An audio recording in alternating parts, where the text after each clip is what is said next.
Hello everyone, welcome back to the channel. If you are an IGNOU MCA second year first semester student, then this video is very important for you.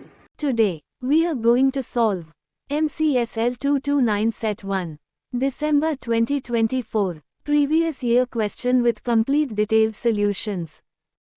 In this video, you will get step-by-step explanation of every question, proper format on how to write answers in the examination. Trust me, if you understand this PYQ properly, your exam will become much easier. So make sure you watch this video till the end, and if you have any doubt, feel free to comment.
I hope you found this video helpful and easy to understand. For all subjects, I am uploading previous year question papers in a structured way, one video per subject, 1 year at a time, so that your preparation stays clear and focused. New PYQ videos are uploaded twice a week, so make sure you stay connected with the channel. If you want the solved PYQs in PDF format, you can find the link in the description. Don't forget to like, share, and subscribe for more such exam focused content. Thank you for watching and all the best for your exams.